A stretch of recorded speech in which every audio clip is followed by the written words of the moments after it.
Today we're going to be talking about Leadership 2050, and our guests are Susan Cannon, renowned futurist and leader, and Mike Morrow-Fox, experienced executive and consultant. Why do we care about Leadership 2050? That seems like a long way away, and for some of our listeners, they're going to be retired by then. 2050 seems like a long way off, but really it isn't, especially if you have a role in an organization that you want to be thriving. So back in 1984, William Gibson, who's the author of a really prophetic sci-fi novel, Neuromancer, said something that I find really true. He said, the future is already here. It's just not very evenly distributed. So we're already being impacted by 2050. It's all around us in pockets. It's just going to be a while before most people catch on. When we were doing the research for Leadership 2050, I looked at 5 recent global studies on organizational leadership needs for the future. And they all generally concluded that our leaders just don't have the higher order skills and capacities that we need to meet the complexity of today's challenges, not to mention what's going to happen in the future. For example, we're going to have to be able to manage and build partnerships across cultural and geographic boundaries, to turn on a dime, to make decisions about hardly any data, connect deeply on a human level, even a spiritual level, to inspire followers, read the subtleties between the lines and in the room, tame our egos while holding and sharing power, and be able to play basically on a three-dimensional chessboard that's 20 years out and continue to be a constant sponge for learning and innovation. So if our organizations are going to continue to be relevant and even survive, we've got to be cultivating leaders now that have 2050 capacities. Where do we start? Well, the good news is that through the study of how humans and cultures evolve over time, we know already there's a small but increasing percentage of the population who already have the mindset and capacities with the complexity and the nuance that we're going to need for 2050. They're offering a kind of a blueprint we want to encourage, and we'll come back to that a little bit later. But what I'd like to do is give you a feeling for how different 2050 can be by looking at the change over the previous 30 years. So in 1984, Gibson coined the term cyberspace and described what it was like to live in what seemed like a fantasy reality back then when very few people had access to computers, especially personal computers. Yet here we are, 30 years later, we're spending so much of our lives and work immersed in cyberspace, and in billion-dollar postmodern information age companies like Google, Amazon, Apple, Facebook, we can just name a whole rash of them, have gained economic dominance over the modern industrial age behemoths. And remember, 1984 was the year that Steve Jobs introduced the Macintosh. How a form of cyberspace actually existed back then. The Cold War of the Soviet Union was coming to a climax, and I was working as an engineer in advanced weapons systems, so I was living that proto-reality because of Darknet. On the other hand, my father-in-law at the time was CEO of Mobil Oil Europe, and he was a sophisticated, powerful leader who I very much admired, but he clearly couldn't imagine a 24/7 world of constant connection and disruption, nor was he anticipating a world where global climate change would be a transformative political topic, or where asymmetrical warfare in a multipolar world is going to allow entities like ISIS to be controlling oil fields. His linearly planned command and control mindset and skill set, which was normal for a successful 20th century executive, just really wouldn't make it today. And I can tell you that the next 30 to 35 years is going to be even more dramatically different than the last were. I've been keeping my eye on inventor Ray Kurzweil for the past 20 years because he's been incredibly accurate in his technology forecast. Now he's director of engineering at Google, no small thing, and he predicts that a comparative rate for technological change in 2000, the baseline, the 21st century is going to experience 20,000 times more change than the 20th century. So that's a lot to be adapting to, and I can barely wrap my head around that. And that's just one sector, technology. So what other kinds of change are we facing? If we scan the current literature in the Futures and Foresight studies, look at professional scenarios, government-sponsored research on global trends, it's pretty sobering. Among the more likely trends include systemic change drivers such as abrupt climate change and sudden global financial disruption. Those are two I consider almost the biggest. Also, the possibility of unsustainable levels of production and consumption reaching a tipping point that will rapidly deteriorate the biosphere. Runaway pandemics are a threat. We could even see more dramatic spread of armed conflict, failing states, terrorism, potentially with mass weapons of mass destruction, and catastrophic water shortages over really large parts of the earth. Those are just a few of the probable drivers. Who knows what wild cards are out there? Any of these trends could be driving a host of secondary trends like mass refugee migrations, which we're really seeing an upswing now, collapse of urban population centers because food and resource supply chains get disrupted. We could go on and on. But former Vice President Al Gore, who's clearly a prescient guy, on top of things, recently wrote a well-researched book called Six Drivers of Global Change, and he concluded, and I'm quoting here, "There is no prior period of change that remotely resembles what humanity is about to experience." And in the book, Gore talks about a vacuum of leadership, and he clearly supports the view that we need some radical new plan in leadership development.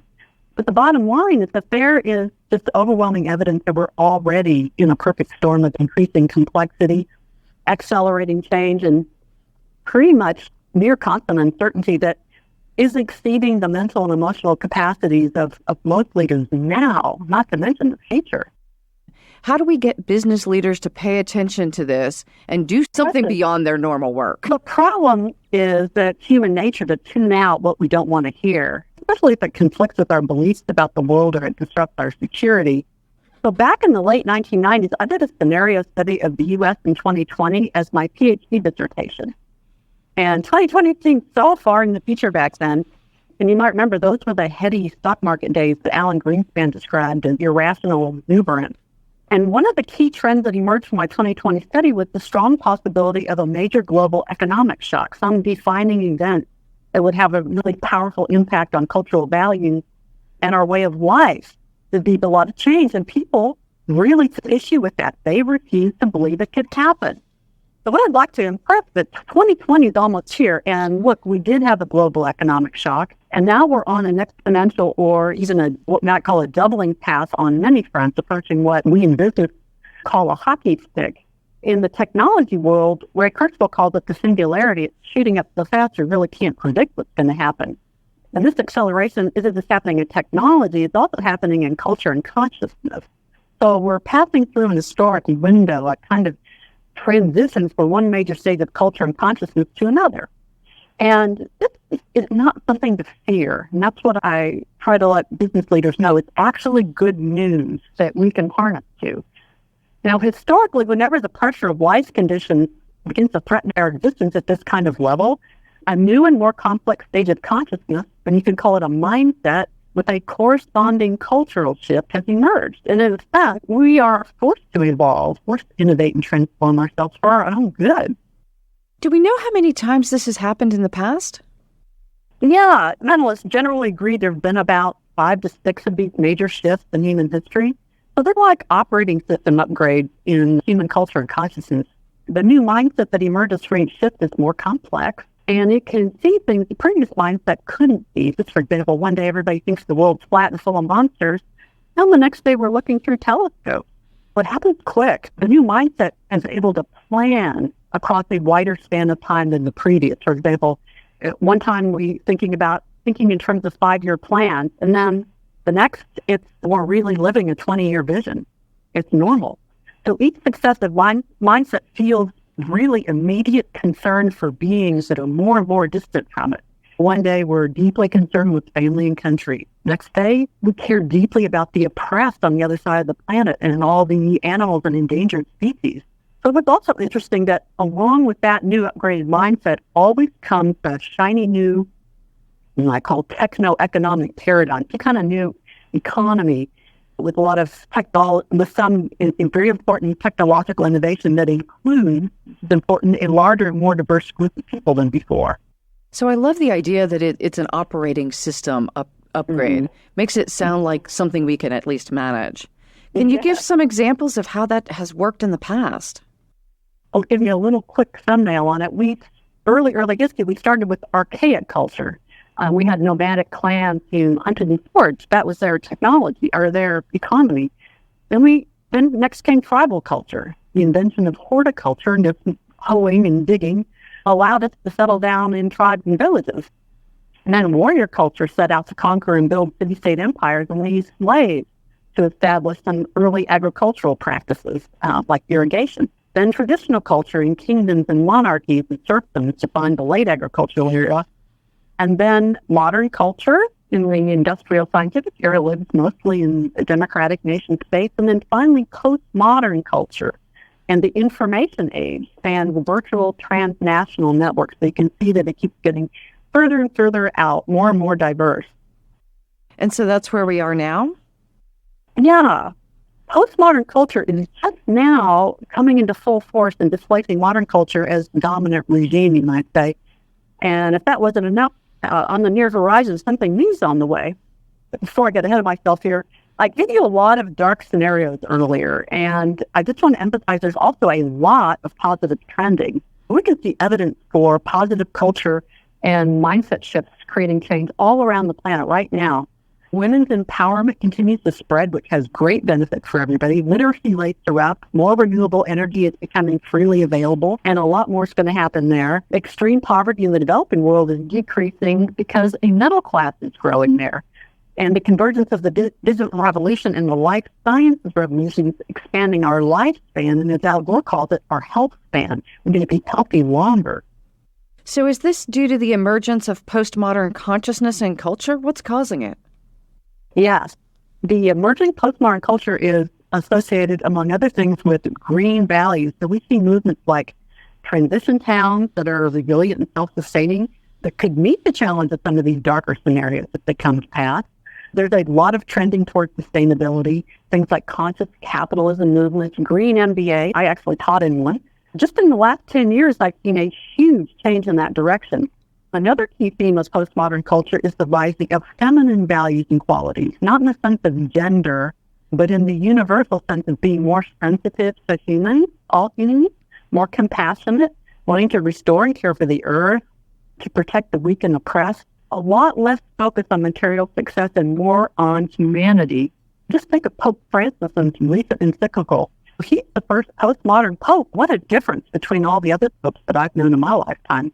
So this trend toward feminine values is something I saw coming out of my 2020 study back in the 90s, that I did back in the late 90s. And I can see now that this is continuing to grow. It's going to be a very long-term trend. I also concluded that from that study that two of the most powerful levers of change toward a positive future were going to be the institution of business, especially as conscious or enlightened capitalism continues to emerge, and I strongly believe it will, and then women leaders. So that's a lot of context.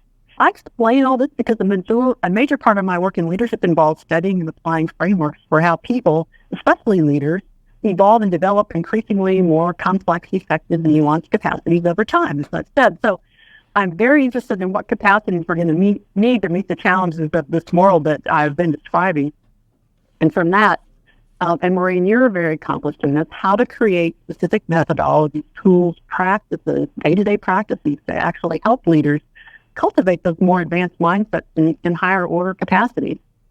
Thank you, Susan. Actually, my Innovative Leadership Field book was used in one of those green MBAs. So it was, for me, very rewarding to write something that goes into the world and is being used to move our very conscious leaders forward to the next level.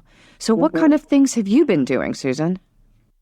Among other things, I've done a lot of leadership development work with women over the past 15 years, mostly as university certificate programs. And I've got a book coming out this year with my co-author, Suzanne Anderson, that describes the emergence of what we're calling a new kind of women leader who has some very high order capacities that are ready-made for the challenges of the 21st century. And the book is called The Way of the Material Woman, Re-Evolutionizing the Way We Live, Love, and Lead. And the book's going to include our leadership development process and philosophy in detail, but I also got to wear my futurist hat. And so the final chapter gives some insights onto what to expect when this more feminine force begins to stabilize on the planet. You might be surprised. What was one of the surprises that was most resonant with you? I've been talking a lot today about accelerating change, but the full story is that the future is actually going to be very paradoxical. Not only will things be changing quickly and getting more complex, but we will simultaneously have a trend towards slowing down, restoring, restructuring. And this is going to result in the postmodern values and sustainability and care being installed into our main infrastructure and institutions and ways of life in society. This includes sustainability for humans, too, as we begin to recognize that we need to slow down and all of us pretty much have been burning ourselves out for years. Modern culture's institutionalized overwork is in some ways, I believe, a sophisticated form of slavery and serfdom. And I project that as postmodern culture stabilizes, the economic system is going to change toward a form that will benefit and nourish and include nearly everyone in a way more humane way and also benefit the planet. So that's a sneak preview. You'll have to read The Way of the Mysterious Woman and Leadership 2050 to find out more. Thank you for sharing all of that. I'm really looking forward to reading The Way of the Mysterious Woman. And actually, I'm wondering if I can get a preview copy. Let's transition now to Mike. With that amount of change as our context, what approaches get us from here to 2050? And what can we do to develop leaders through that process, given that we've talked about only a small percentage of our leaders actually are developed to the level that we need to make the transition? Wow. Well, first of all, I need to say what great conversation we've had so far, really getting me thinking about a number of different things. I've appreciated it very much. And I think about Susan's comments and her discussion about how change is accelerating as I apply it to what's going on right now. If you think about it, if you had a program on July of 2014, 1 year ago, and you asked, what's it like to be in law enforcement? 1 year later, how different would that program be today with the events of the past year? And what we're seeing is, information exchange and the availability of information and the interactions. You can really see how Susan's view of the future and how all of this is really coming together, and meaning that we really have to be phenomenally adaptable and a little bit different than we have been before to be able to keep up with what's coming. I'm going to start on a little bit different level if I can, Maureen. Yes, thank you. I'm going to start at the micro level here. I'm going to tell you my very favorite business and leadership story, and then transition that into what we put into the book. But my very favorite story is that there's a consultant, and it's a beautiful day, and he decides to have lunch outside. And he sits outside, starts having his lunch, and up drives his truck, and two guys jump out, and they are very professional-looking guys, and they get to measuring tree lawn and lining up tools, and the next thing, one of them is very vigorously digging a hole. And he does a really good job of digging this hole, staying focused, doing the measuring, and then he goes off and he does some more measuring, and the second guy goes and fills in that hole. And the consultant watches this for about 35 minutes. Very focused, very hardworking guys. One digging the hole, one covering the hole. And after his lunch is 35 minutes, he walks up to the guys and he says, "Excuse me, can I interrupt you for a second? First of all, I want to tell you, I'm really impressed with how hard you guys are working. And second, I got a question for you. You seem to be digging a hole, and you seem to be filling the hole, and I'm not sure what you're trying to do." And the guys laughed, and they said, "I know, it looks silly today, but the guy who usually puts the trees in the hole is out sick." And I tell that story in a lot of my workshops, and what I do is I ask people at the tables, if you have a story like that from your workplace, describe it so that we don't know who's involved, but tell me what's happened. I'll tell you one of my favorites as a consultant, and that is that I worked with an organization, and we came up with a way for a new hospital to be able to save $2.5 million for the overall hospital system on buying a piece of technology. And we went into a meeting with the finance organization and a bunch of the presidents of the different hospitals, and we said, if you buy this as a group, if your hospitals all buy this as a group, you'll save $2.5 million over buying it individual piece by piece. And one of the hospital presidents said, "I'm not bonused on what the system makes. I'm only bonused on what my hospital spends, and I don't feel like we have the money this year." And the senior operating officer said, "We only had 10 minutes for this on the agenda. So I'm sorry, but we'll have to move on." And at the end of the day, the hospital system spent $2.5 million extra. It was like the vice president of holes saying, "You know what? I don't care how many trees go in. I just care about how I committed to 3,600 holes, and my guys are going to dig." If it wasn't a world where there are so many workers who say, "I do stuff, and it's just not smart," or so many people in politics who say, "I wish we were doing something more productive, but I got to do it this way," then we wouldn't worry so much about the leadership trends and the social psychology, which we can talk a little bit more about at some other time.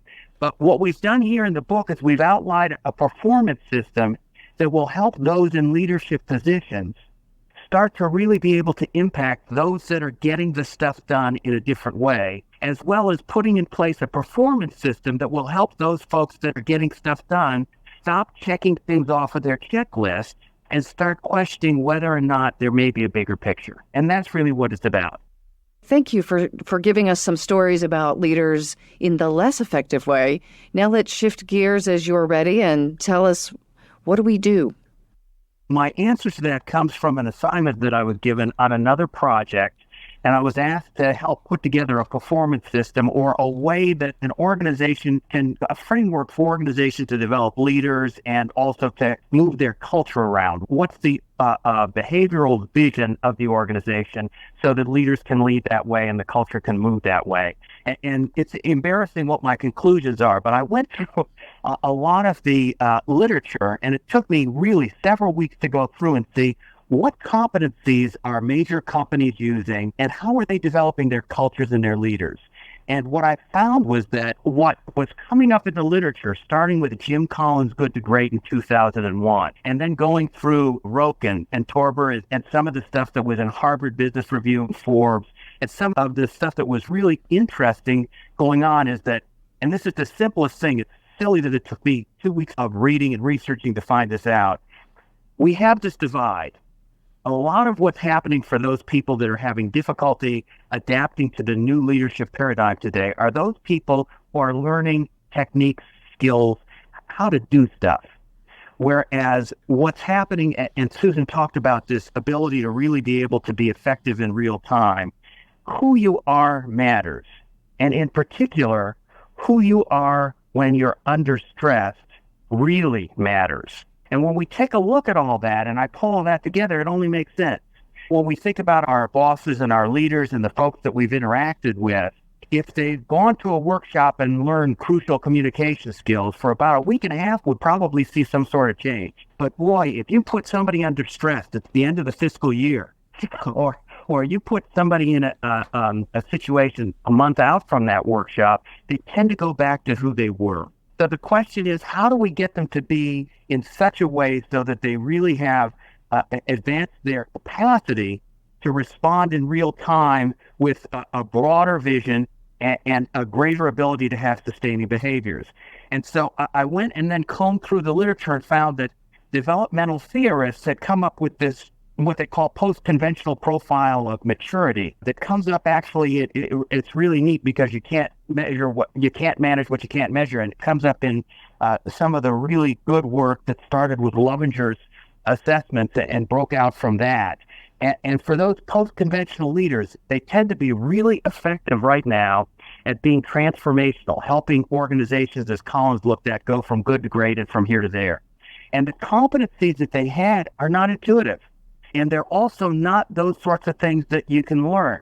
I love Goldman saying that emotional intelligence is something that you can learn, you can learn but can't be taught.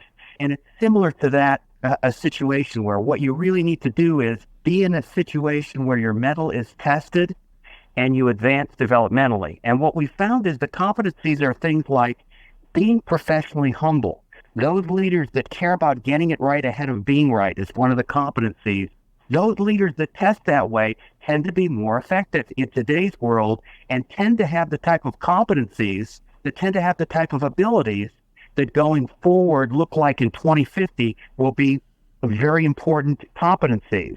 An unwavering commitment to right action, someone who's unstoppable when on a mission, someone who is intellectually versatile, really has developed interests, expertise, and curiosity beyond the job and the organization. And someone that is highly authentic and reflective, that's not constrained by personal appearance, but is highly focused on personal behavior. Someone that is able to inspire fellowship and is innately collaborative.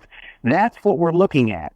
And so if we have those out there as competencies and put them into what we call a performance system, this is what we're trying to get as leaders who are professionally humble and reflective and collaborative. And we're really pushing those behaviors for leadership development and through an entire culture. What we're going to find is that culture is able to be more responsive, that culture is able to be more effective, and the workers within that culture are able to make in real time, as are the leaders. And that tends to, as Susan has brought out, it's interesting, the future is now. It's just not as broad. And so right now in smaller pockets, those organizations that are thriving have leaders that test with those sorts of competencies and show those sorts of abilities. How do we help them get there? What is it, 1%, 4% of leaders are actually at these levels? Yeah, and I think it's low now because right now we're in this is business mentality for business leaders and for politicians. This is business as well. We're watching on a lot of different fronts how people are still stuck in the old style, testosterone type driven behaviors of I'm a leader, so you got to listen to me sort of thing. And what you have to do when we talk about performance systems is, and this is the hardest part, you have to get people who take a look at the literature and then make a commitment to things like professional humility, things like commitment to right action, things like intellectual versatility, things like authenticity and reflection. And when you get a commitment towards that at the top level of the organization, and you start to have the organizational development folks really push that through, that's when you can start to see people developmentally maturing. In addition to that, when we look at programs like this, and I think that's part of what you're getting at, they look different. Because again, if I can go to a crucial communications workshop that's very the set of skills and they're wonderful workshops, they've got a lot of good stuff, but if I want to actually change who I am developmentally, I've got to get out of my comfort zone. And so I have to get to a situation like you talked about. I'm going to have to go to Costa Rica and put on a pack that's too heavy to carry. And in real time, really start to take a look at my view of what it's like to be Costa Rican and what it's like to have to deal with someone who's in pain or be in pain myself and still give, or who I thought someone who had 22 children was and who they really are when I spend time with them on their porch. It is those sorts of experiences that actually push the developmental maturity that help really gain a true authenticity, a true professional humility. Those sorts of experiences that we have to integrate into politician leadership programs and into organizational development programs and business leadership programs that really make a change. So that's going to look totally different than sending me off to a hotel someplace to go to a 2-day workshop. It depends on the hotel. There were no hotels in Costa Rica, by the way, where we were. That's right. It's very hard in the confines and comfort of a nice air-conditioned hotel room to get the type of changes that are going to actually help me change.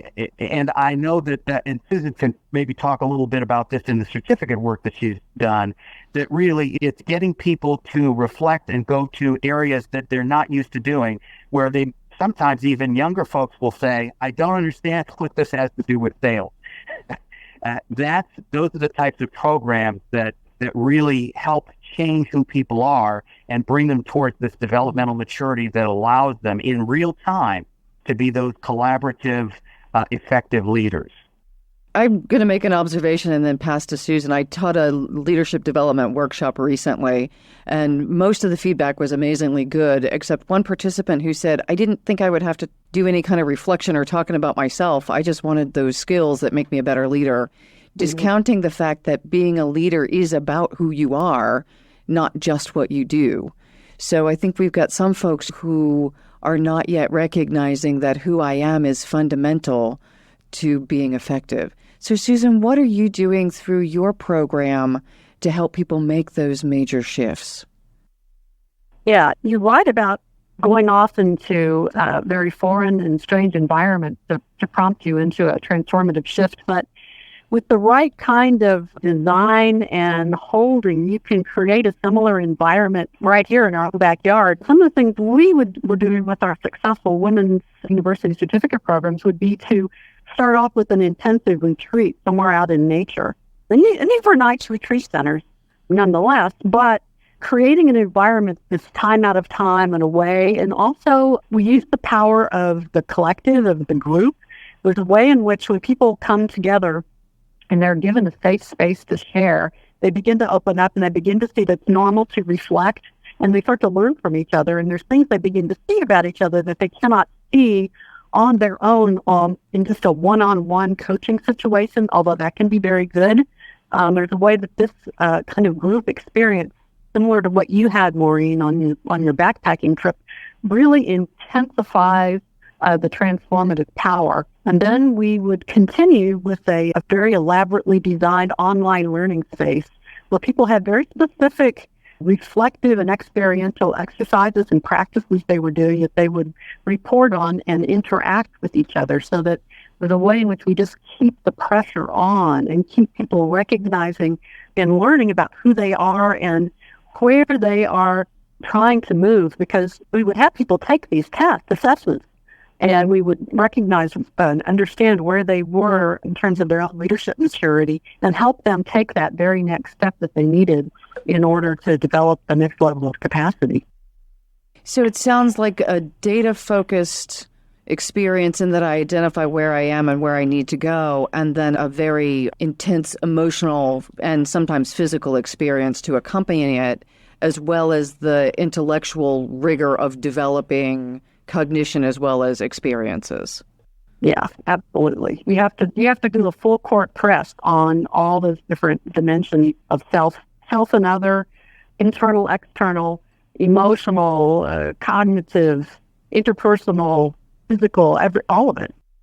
I think the key is that whether you're in an air-conditioned retreat center or whether you're in Costa Rica or wherever you're at, the key is that the focus is that there's got to be some way that you can stretch and really learn, and the learning is not about necessarily a skill set. Now, how do I do better spreadsheets, or how do I communicate differently? The learning really is, who am I? What are my values? How do those make sense? And the more that I interact with other folks and other conditions, and the more I can really start to grow. And I think most people who've gone through those experiences are very surprised at how much growth that they can get. I know that on a personal level, I've been, and other people have talked as well. So whether I go to a certificate program like Susan puts together, or whether I go on an adventure tour or some of those things, the more that I get the opportunity to really question who I am, who's somebody else, and what can I learn about myself as an instrument, that's where the growth really comes in. I love the idea of myself as an instrument. I'm not just building a skill like working on a spreadsheet. I'm actually fundamentally changing, I'm upgrading my operating system. It involves me changing how I look at the world. Thank you, Susan and Mike, for being here and sharing this wisdom. In closing, consider the impact innovative leaders make on the world and imagine yourself being one of those leaders. What can you do to make the greatest impact and leave the greatest legacy?